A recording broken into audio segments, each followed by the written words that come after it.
The air between the dunes hums with the low, steady pulse of the hyperdrive coupler, its fractured crystal core glowing a faint violet.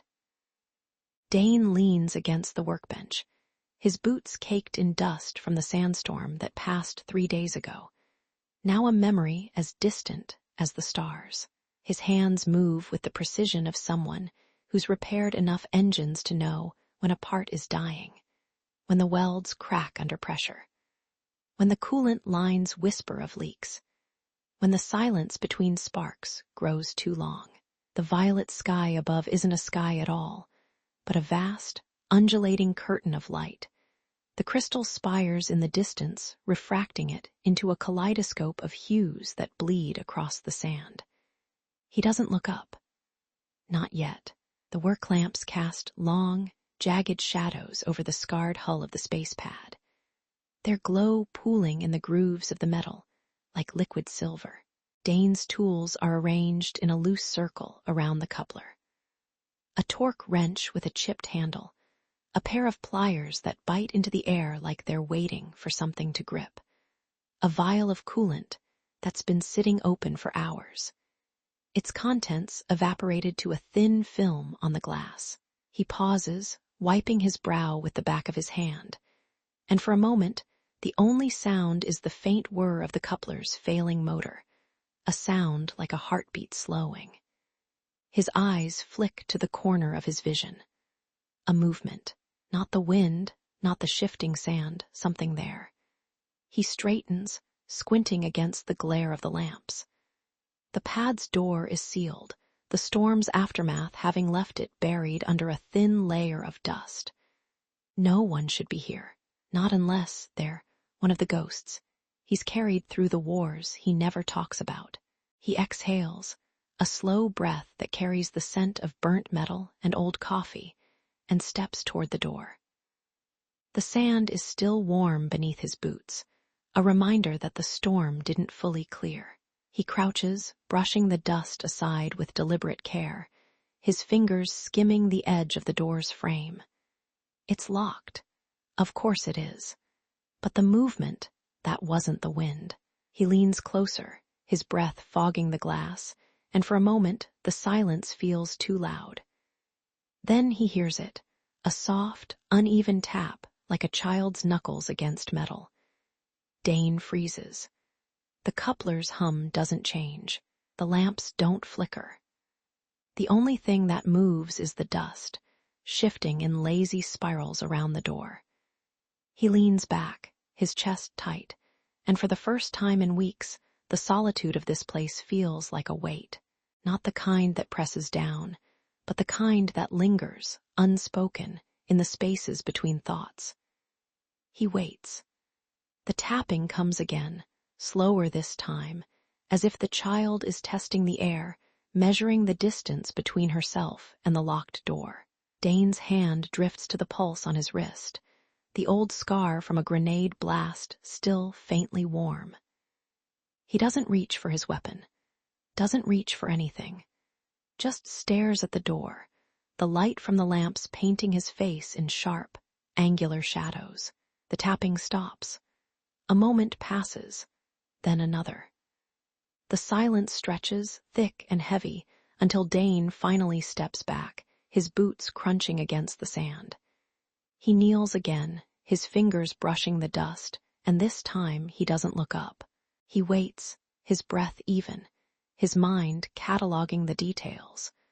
The way the light bends around the door's frame. The way the sand shifts in patterns that don't match the wind. When he finally stands, he turns away from the door, his back to it, and resumes his work. The coupler's hum grows louder, a steady rhythm that matches the beat of his own pulse. He doesn't look back, doesn't need to. The solitude of this place isn't empty. It's full of dust, of silence, of the weight of a life that's learned to carry its own quiet. And somewhere in the distance, the tapping returns, softer now, like a heartbeat waiting to be heard. The interior of the space pad is a cathedral of tools and metal, its dim light pooling in the grooves of the hull like liquid silver. Dane's hands move with the precision of someone who spent years listening to engines whisper their secrets. The scent of burnt metal and old coffee lingers in the air, a familiar weight he's carried since the war. He doesn't look up when the tapping resumes, soft, uneven, like a heartbeat waiting to be heard. This time, it's not the wind. His fingers pause mid-repair, the torque wrench hovering near the hyperdrive's fractured core. The tapping shifts, slower now, as if the child is measuring the distance between herself and the locked door. He exhales, the breath fogging the glass of the sealed door, and lets his gaze drift to the corner of his vision. There, in the shadows of the engine compartment, a figure crouches. She's small, no taller than the bulkhead's low curve, her silhouette framed by the faint glow of the work lamps. Her clothes, threadbare, the fabric frayed at the edges, cling to her like a second skin. The hem of her shirt is stained with dust, and her arms are bare. The skin there a bluish lavender hue that glints faintly in the light. Her hair, a cascade of silver blonde, is tangled, and her ears, pointed, delicate, catch the faint hum of the crystal formations overhead. She doesn't move, just watches him, her deep violet eyes wide, curious, unblinking. Dane's pulse slows. The tapping stops. For a moment, the only sound is the hum of the hyperdrive, a rhythm that matches his own. He doesn't reach for his weapon, doesn't reach for anything. Just stares at the shadow, the way the light bends around it, the way the sand shifts in patterns that don't match the wind. Then a sound soft, like a sigh. The child's breath, shallow, uneven. Dane's eyes flick to the corner of his vision again. She's there, still crouched, her fingers curled around the edge of the engine compartment's panel. He recognizes the gesture now. A child testing the air, measuring the space between herself and the man who's become her only witness. He doesn't speak, doesn't need to. The silence stretches, thick and heavy, until his hand drifts to the pulse on his wrist, the old scar from a grenade blast, still faintly warm. He thinks of the wars he's carried, the misunderstandings that turned into fire and smoke. This isn't that. Not yet. A crinkle. The sound of plastic wrapping, faint and brittle. Dane's hand moves, and the sandwich wrapper, half-eaten, its contents long gone, tumbles toward the child. He doesn't look at her. Doesn't need to. The gesture is enough. She doesn't move for a long moment. Then, slowly, she reaches out. Her fingers graze the wrapper, and for a heartbeat, the only sound is the whisper of her breath. She opens her palm, and the sandwich is gone, the wrapper crinkling in her grip like a fragile promise. Dane resumes his work, the torque wrench finding its place in the chaos of tools. The hyperdrive's hum grows louder, a steady rhythm that matches the beat of his own pulse. He doesn't look back, doesn't need to. The solitude of this place isn't empty. It's full of dust, of silence, of the weight of a life that's learned to carry its own quiet. The child's presence lingers, a shadow at the edge of his vision. He doesn't know her name yet, doesn't know why she's here or how she found this place, but he knows the hunger in her eyes, the way she watches him, not as a stranger, but as someone who's been waiting for a moment like this. The sandwich is gone. The wrapper lies in the dust, a crumpled relic of a small act. Dane's hands move, steady, as if the weight of the past has lifted just enough to let him see the next step. Somewhere in the distance, the tapping returns, softer now, like a heartbeat waiting to be heard. And for the first time in weeks, the silence feels like a beginning. The repair bay hums with the low, steady resonance of crystal oscillators, their glow casting long shadows over the tools hung like stalactites from the ceiling. Dane's hands move with the careful precision of someone who's learned to listen to machines rather than command them. But his mind is elsewhere, half on the hyperdrive's fractured core, half on the cot, tucked beneath the single bulb's flicker.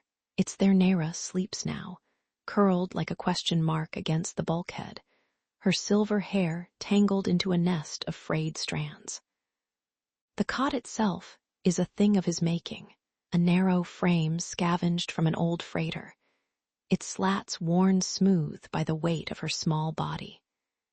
He didn't build it for comfort, but the way she nestles into its curve, her breath shallow and steady, makes him think of something softer, something closer to a cradle. The bay is quiet save for the rasp of her movements when she stirs.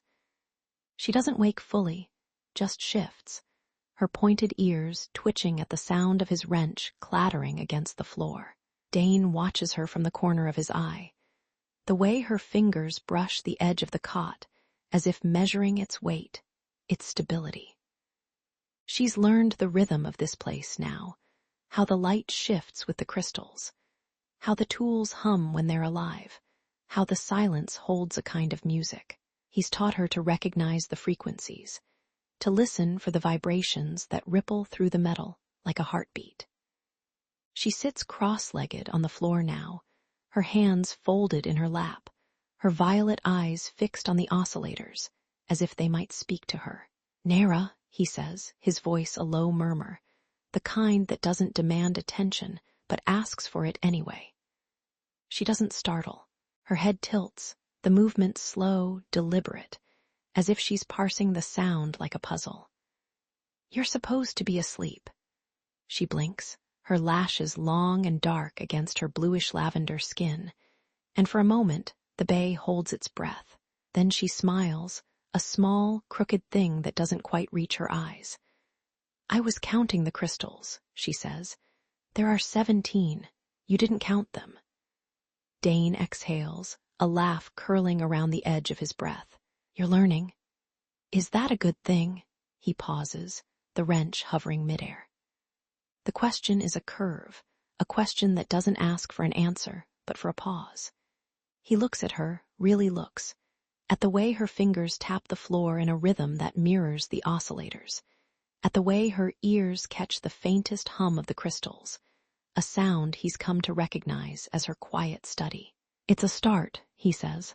She nods, then reaches for a tool she's been avoiding, a screwdriver with its handle worn smooth. She holds it up, the metal gleaming in the bulb's light, and offers it to him. "You taught me how to hold it. Now I can hold it." His throat tightens, a flicker of something old and stubborn, pride, maybe, or the ghost of a war he's tried to forget. He takes the tool, the weight of it familiar, and sets it aside. "You're learning," he repeats, softer now. "But you're still hungry." She doesn't answer. Instead, she pulls a strip of cloth from her sleeve, the fabric frayed at the edges, and begins to wipe the workbench. The motion is slow, deliberate, as if each stroke is a promise. Dane watches her, the way her fingers move in careful, practiced arcs, and he thinks of how she's taken to this place like it's a language she's been waiting to speak. She doesn't ask for anything. She doesn't need to. She just is.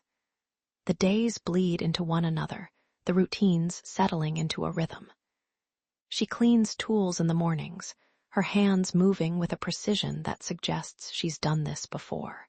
He teaches her to listen to the crystals, to feel their pulse like a heartbeat, and she sits cross-legged on the floor, her eyes closed, her fingers brushing the metal as if coaxing secrets from it. Sometimes, when he's alone, he'll hear her humming, a sound like wind through hollow bones, like the hum of the crystals themselves. There are moments, fleeting and fragile, when he forgets she's not human, the way she tilts her head at the sound of a wrench clattering, the way her ears twitch at the faintest vibration, the way she watches him work not as a stranger, but as someone who's been waiting for a moment like this. She doesn't speak much, but when she does, her words are sharp and careful, like the edges of a tool honed to a point. One evening, as the crystals dim to a soft glow, she sits on the cot, her back against the bulkhead, her fingers tracing patterns in the dust. "You don't have to keep me here," she says, her voice low, almost a whisper. Dane pauses, the wrench in his hand still. He looks at her, the way her eyes catch the light, the way her breath is steady. "I don't know why you're here," he says, "but I won't let you leave hungry." She doesn't reply, but the way her fingers pause in the dust suggests she's heard him. The bay is quiet again, the hum of the crystals steady, the silence thick with something that feels like a beginning. Dane returns to his work, the wrench finding its place in the chaos of tools. Nera stays on the cot, her silver hair tangled, her eyes fixed on the oscillators. The cot is a cradle now, and for the first time in weeks, the silence feels like a promise. The twin moons hang low, their pale light casting long shadows across the landing pad's cracked sand. The Velmorai ship hovers above, its silhouette jagged against the violet sky, the crystals embedded in its hull pulsing like a heartbeat. Dane doesn't look up from the hyperdrive coupler he's patching, but he feels the shift, the hum of the ship's engines vibrating through the ground, the air thickening with the weight of something vast and unspoken. His fingers pause over the tools, the wrench clattering softly against the workbench. A sound, a presence. The guards arrive first, their ceremonial armor gleaming faintly in the moonlight. Their armor is etched with patterns that ripple like liquid metal. The crystals within them catching the light in a way that makes them seem alive. They form a half circle around the pad, their weapons holstered but their postures rigid, as if each step is a statement. Dane recognizes the glint of the blades at their hips, sharp, unyielding. He's seen enough war to know that holstered weapons don't mean safety. Then, the ship's hatch opens. The air shudders as a figure steps down, her presence filling the space like a tide. Queen Vera. Her regalia is a cascade of dark violet and silver, her robes flowing like liquid shadow. Her crown, a lattice of interlocking crystals, catches the light in a way that makes her seem almost otherworldly. Her eyes are sharp, dark as the void between stars, but there's a flicker of something softer in them, a question, perhaps, or a memory. She moves with the precision of someone who has ruled over vast distances, her steps deliberate, her gaze sweeping the pad as if she's cataloging every detail. Dane straightens, the wrench in his hand still. He's been here a week, but the weight of this moment feels like a lifetime. The counselors arrive behind her, their voices a murmuring tide. They argue in hushed tones, their words sharp as broken glass. "He's a human," one of them says, his voice laced with disdain. "He doesn't understand the Velmorai way." Another interjects, "He's meddled in matters beyond his station. This is a matter of sovereignty." Their words curl around Dane like a noose, but he doesn't flinch. He's learned that fear is a language, and he speaks it fluently. The Queen's gaze lands on him. For a moment, the counselors fall silent. She studies him, her eyes lingering on the cot where Nera sleeps, her silver hair tangled, her breath shallow. Dane feels the weight of her scrutiny, the way it presses against his ribs like a hand laid heavy on his chest. He's never been good at reading people, but he knows when they're measuring him. "Human," she says, her voice a low rumble, like the earth shifting. "You have no claim to this child." Dane's throat tightens. He wants to say something, to explain, but the words catch in his chest. The counselors lean closer, their voices rising. "She is a princess," one of them says, his tone almost pleading. "Her absence is a wound to our realm. You have no right to keep her." The Queen's hand lifts, and the counselors fall silent. Dane holds his breath. She doesn't look at them now. Her eyes are on him, waiting. "Why did you not send for her?" she asks. The question hangs between them, thick with implication. Dane's mind races. He could lie, of course. He's learned that survival often depends on it. But something in the Queen's gaze, the way she studies him, makes him feel the weight of his choices. He thinks of Nera, of the way she watches the crystals, of the way she holds the tools like they're old friends. He thinks of the cot, the way she curls into it like it's a cradle. "I didn't know," he says finally. His voice is steady, but his hands tremble slightly. "She came to me. She was hungry. I gave her a sandwich. She stayed." The counselors exchange glances, their skepticism palpable. "You took her in," one of them says. "A human, you risked your life for a child who is not yours." Dane's jaw tightens. He thinks of the war he left behind, of the times he's seen misunderstandings turn into bloodshed. He's learned that honesty is a kind of courage, and sometimes the only way to survive is to be willing to be vulnerable. "I didn't have a choice," he says. "She didn't have anyone." The Queen's lips press into a thin line. She steps closer, her eyes narrowing. "You did not leave her to fend for herself." "No," he says. "I didn't." For a moment, the air feels charged, as if the very ground holds its breath. The Queen's gaze drifts to Nera, still sleeping, her small form curled against the bulkhead. Dane feels the weight of her silence, the way it stretches between them like a thread. Then the Queen exhales, a sound like wind through hollow bones.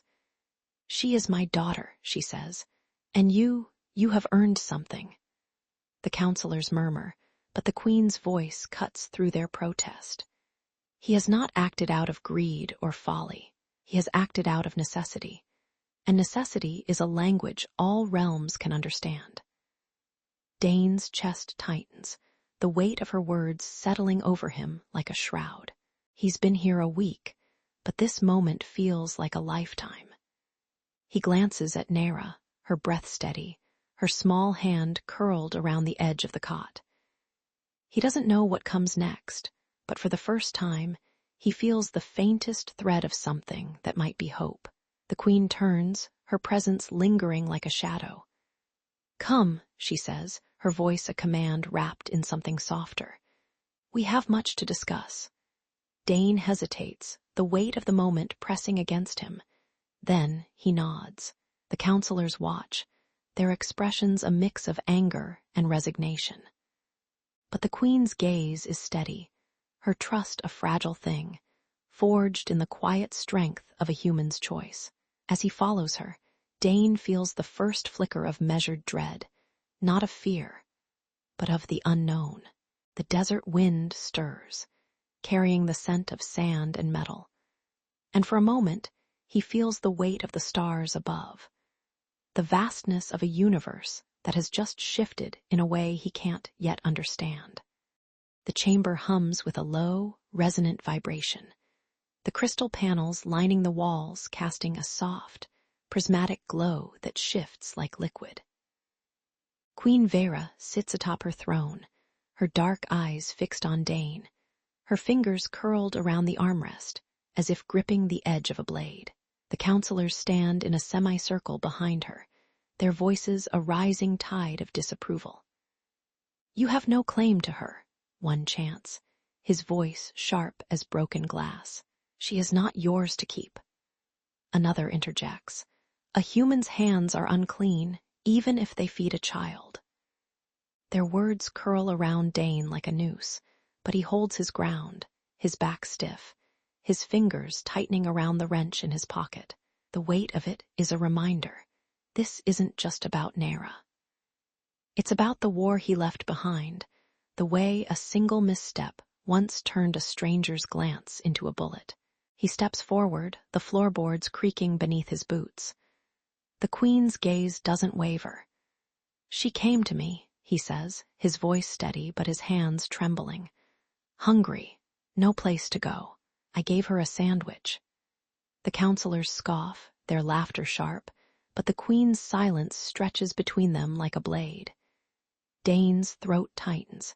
He doesn't look at the counselors. He looks at the cot, its frame still bearing the faint imprint of Nera's small frame.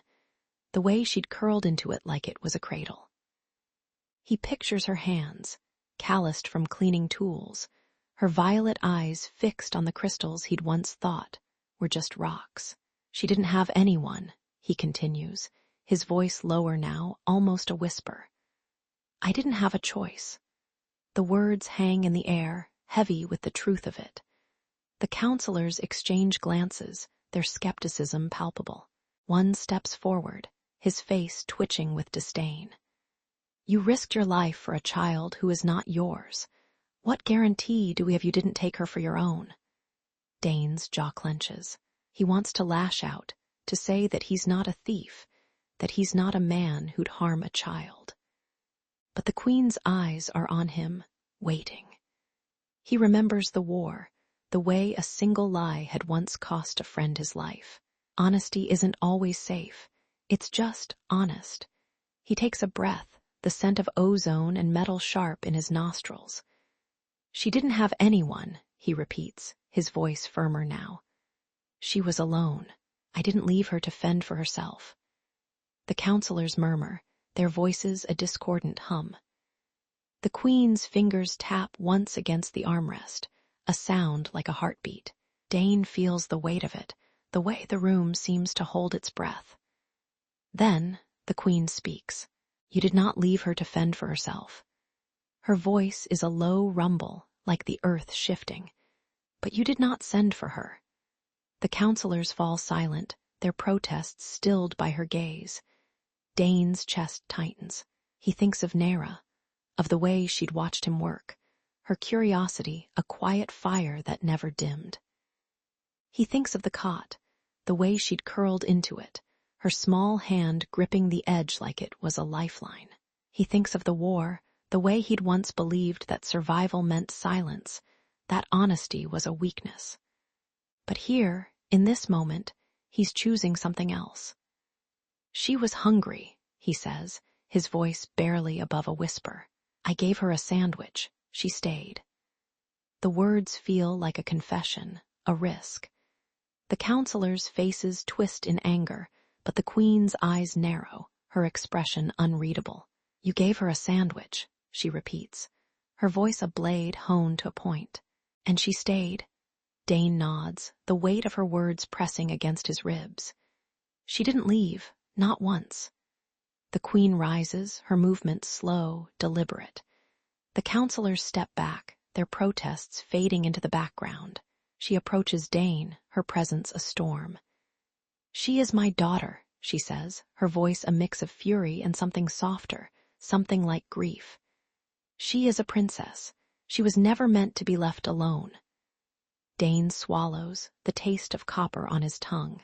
He thinks of the cargo ship, the way Nera had stumbled into his life, like a star falling from the sky.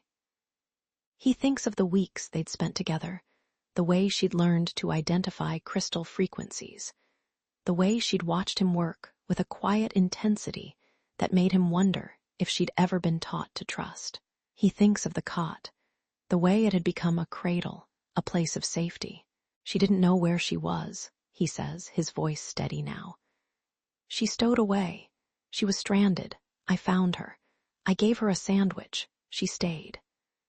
The Queen's eyes flick to him, her expression a mix of anger and something else, something like recognition. You did not take her for your own, she says, her voice low. You took her because she needed you. Dane nods, the weight of her words settling over him like a shroud. He feels the risk, the way his honesty could cost him everything, but he also feels something else, a flicker of hope, the way the Queen's gaze lingers on him, her silence a promise. The counselors murmur again, their voices a mix of anger and resignation. She is a princess, one of them says, his voice trembling. She must return to her people. The Queen's hand rises, her fingers curling into a fist. She will return, she says, her voice a command wrapped in something softer. But she will not return as a prisoner. She will return with him. Dane's chest tightens, the weight of her words pressing against him. He glances at the cot, at the small figure curled in it, her breath steady, her hand still gripping the edge. He feels the risk, the way the council's opposition still lingers like a shadow. But he also feels something else, a thread of something that might be hope, fragile as a crystal. The queen turns, her presence lingering like a shadow. "Come," she says, her voice a command wrapped in something softer. "We have much to discuss." Dane hesitates, the weight of the moment pressing against him. Then he nods. The counselors watch, their expressions a mix of anger and resignation. But the queen's gaze is steady, her trust a fragile thing, forged in the quiet strength of a human's choice. As he follows her, Dane feels the first flicker of measured dread, not of fear, but of the unknown.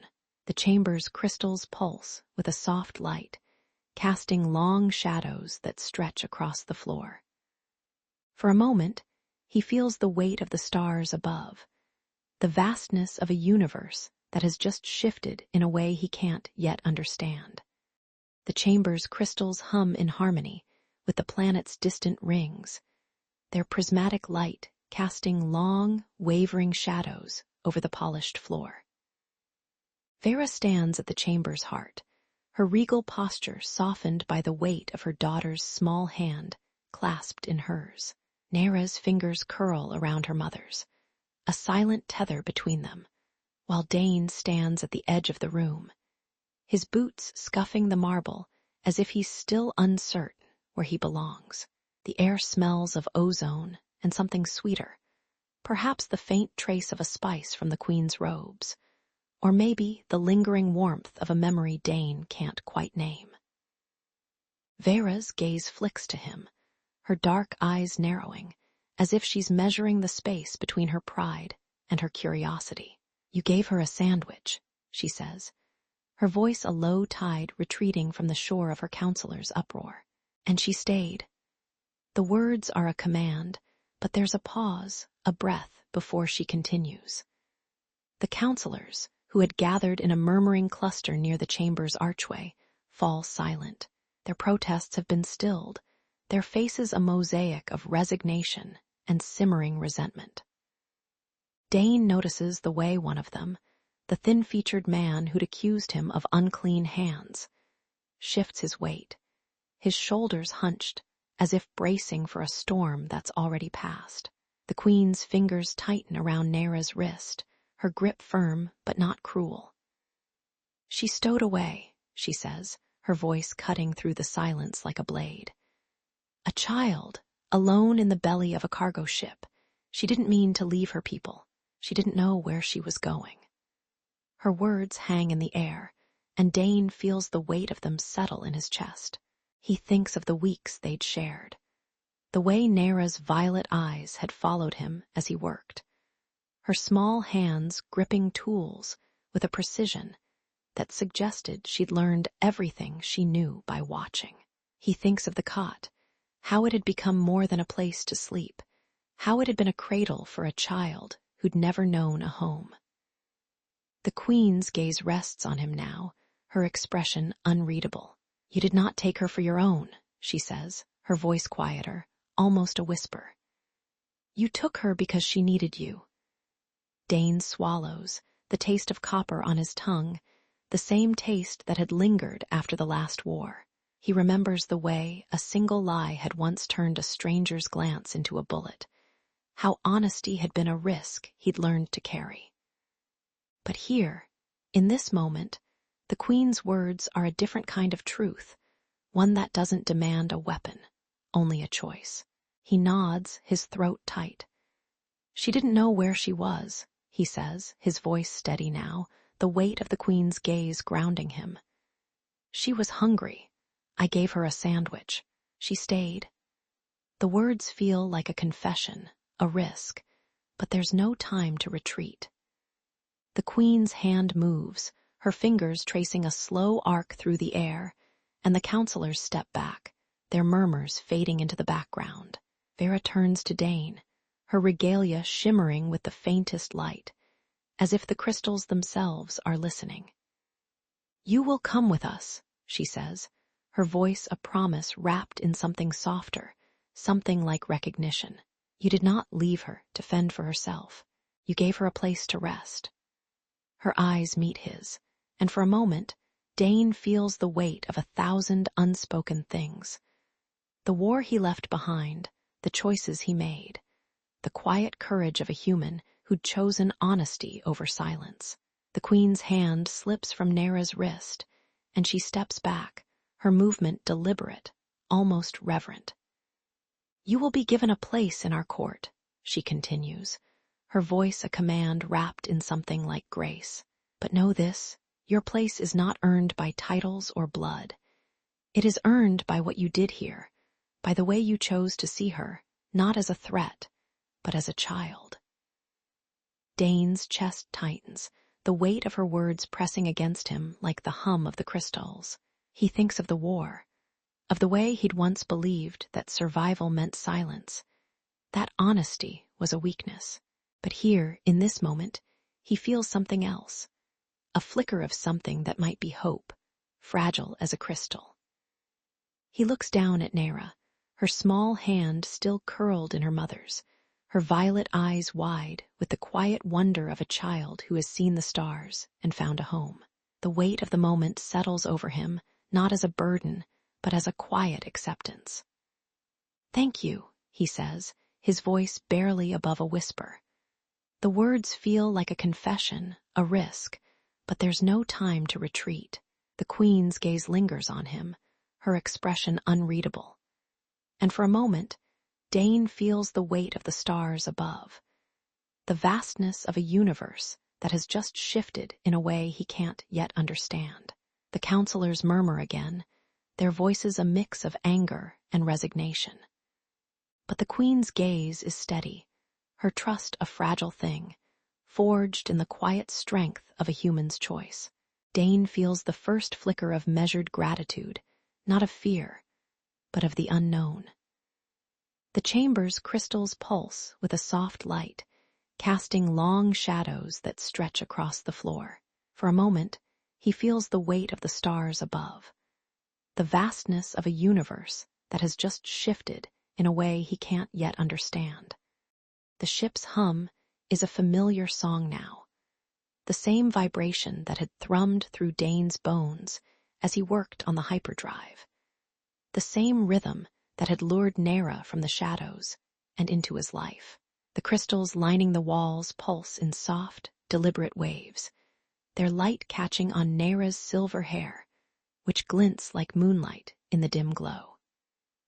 She sleeps curled against his arm, her small hand resting on his forearm, fingers curled as if clutching a secret. The ship's movement is gentle, a slow sway that mimics the rhythm of the planet's distant rings, and Dane lets his gaze drift to the viewport, where the desert world is already fading, its cracked horizon swallowed by the void. He remembers the first time he'd heard that hum, when he'd been alone, broken, and sure the stars were indifferent. Now it's a lullaby. The crystals don't just light the ship, they breathe through it, a living thing that hums with the weight of 1,000 stories. Nera's breathing is steady, a quiet cadence that matches the ship's pulse, and for a moment, Dane lets himself linger in the space between sound and silence. The Queen's words still linger in his chest, the promise of a place in her court.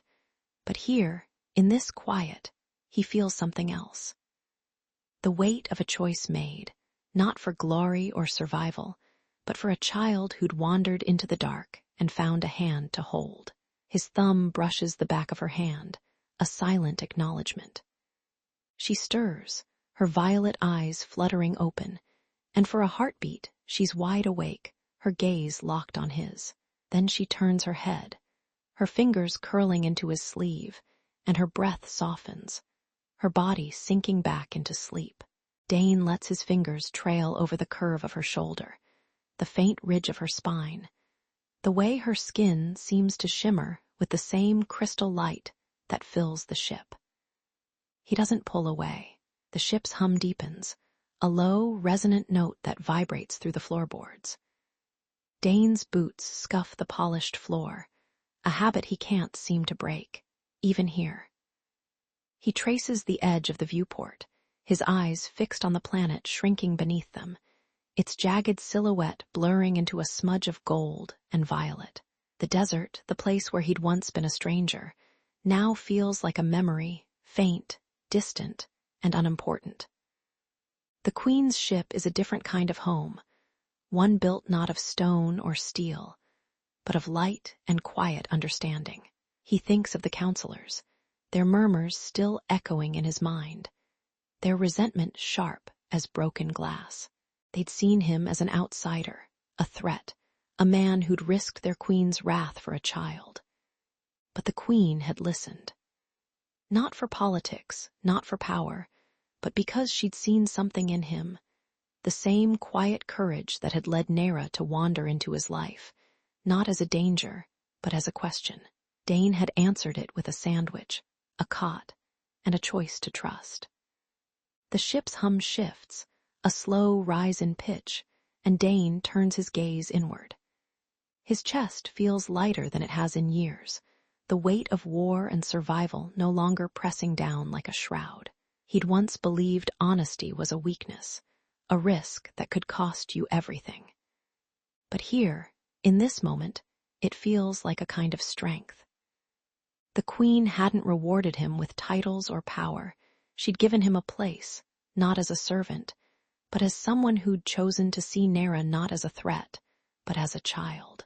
Nera's hand slips from his sleeve, her fingers twitching once before falling still. Dane watches her, the way her breath syncs with the ship's rhythm, the way her small frame seems to dissolve into the light. For a moment, he's certain he can hear the hum of the crystals in her hair, in her breath, in the quiet space between her heartbeats. She's not just sleeping, she's part of the ship now, part of the song that carries them home. The viewport darkens, the stars blurring into a tapestry of light. Dane exhales, the air around him warm with the faint scent of ozone and something sweeter, like the lingering trace of a memory. He doesn't know what the Queen's court will demand of him, or how the counselors will react when they arrive. But here, in this quiet, he feels something he hasn't allowed himself in a long time, the possibility of a future that doesn't end with silence. He leans his forehead against the glass, his hand curling around Nera's wrist, and lets the hum of the ship cradle him. The journey home is long, but the path ahead feels lighter, the weight of the stars above no longer a burden, but a promise.